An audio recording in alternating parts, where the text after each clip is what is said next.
3, hit it!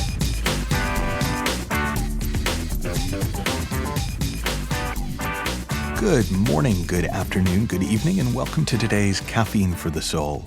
And this one is prompted by a conversation I was having with a friend the other day. And I mentioned in passing that I've been very emotional lately. What it meant was that I noticed myself getting really angry one day and then bursting into tears a couple of times. And none of it was bad. Like, even the anger wasn't bad. It just I could kind of tell it wasn't about anything. I just was angry.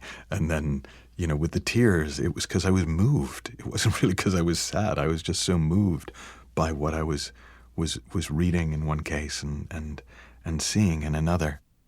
And I kind of, as I was describing this to my friend, I said, actually, it may not be that I'm particularly emotional at the moment. I may just be a little bit less repressed than usual. And that sort of has been my personal journey in waking up to the sort of spiritual side of life is even though I was an actor for many years, my strength as an actor was I was just really good at cold reading. So I auditioned really well. So I might not be any better in performance than I was in the audition, but I was really good in the audition. And it served me well over the years, but it was quite rare that I would deeply feel. And I loved those moments. Those were my favorite moments as an actor, where I would be so caught up in the experience that my body would be alive with feeling. And when I first started exploring the inside-out understanding that I share in these podcasts and in my books and programs, the quote that really struck me, to the point where it's the quote that I used as the epigraph, the dedication almost at the beginning of my book, The Inside Out Revolution, was from Sid Banks.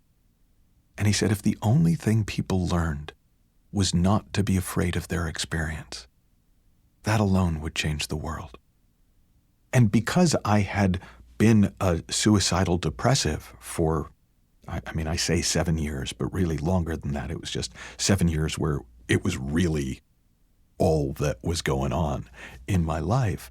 I was terrified of my experience, and particularly feelings. Like, I did not want to feel stuff because I tried that and it did not go well. But as I started to see that we live in the feeling of our thinking, not the feeling of our circumstances, and that no feeling can get us because they come from us, I got less afraid of my own experience. And to the point where I remember walking down the street in a seaside village in Denmark, somewhere outside Copenhagen. I was over there teaching. And I had this very clear thought that I wanted to open my heart more. I wanted to open up to feel. I wanted to choose to feel again. And it was almost instantaneous. As soon as I had that thought, that clarity, my body filled up with feeling. And it was rich. And it was almost like I was continually on the verge of tears, but again, not sad tears. I have a friend who calls it moist eyes, just a little bit tearful, very alive, very grateful, filled with love. And it went on for a while, and I was teaching, and I remember I was teaching a seminar with a sports performance coach, and we were on stage, and for whatever reason, the music they played going into us coming back was Sweet Caroline. And I grew up in Boston, and this was around the time of the Boston Marathon where the bombings had happened. And I'd been to a baseball game where the fans from, I'm going to go now, the fans from the other team sang along to Sweet Caroline with the Boston fans. And it was just one of the most beautiful things that I'd ever experienced. And so I burst into tears, like I'm bawling. And the poor guy I'm teaching with looks over at me, because I'm supposed to be, and he just looks over at me crying on stage and goes, "I'll go, shall I?" And kind of takes the seminar on. But on the whole, it turns out that feeling more deeply is not actually an obstacle to high performance. That feeling more deeply does not mean that you're going to get caught up in the abyss of the darkness within. It just means you get to feel more deeply. You get to feel more deeply alive, whether that aliveness comes in the form of anger or beauty or gratitude or love. It turns out that Sid Banks guy might have had a point when he said if the only thing people learned was not to be afraid of their experience, that alone would change the world. Now, it was interesting because pretty recently I kind of noticed that I couldn't make that choice to feel. It felt dangerous again. But this time I was kind of onto it. I kind of knew, no, I'm scaring myself with old imaginary consequences.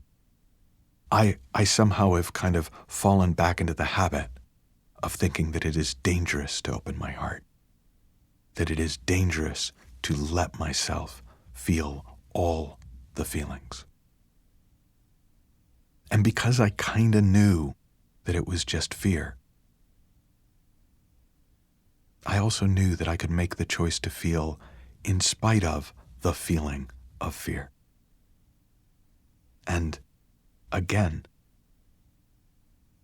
almost instantaneously, I began to feel again, and I realized, oh, well, that's why I've been more emotional, because I actually chose to allow for that. Now, understand, for me, the goal isn't to be emotional, right? It isn't to turn into some kind of a dramatic, oh, life, the highs, the lows. It's just that if you open yourself up to feel anything, you get to feel everything. And at the heart of every feeling is the feeling of aliveness that we crave. It is the feeling of pure love that we crave. That drives almost everything we do in life, is that search for aliveness and love. The author Joseph Campbell, who is one of the world's leading experts on mythology, said, I don't think most people are searching for the meaning of life. They're searching for the feeling of being alive. And that feeling of being alive is yours the moment you choose to let yourself feel. Have fun, learn heaps, happy exploring, and I'll talk with you soon.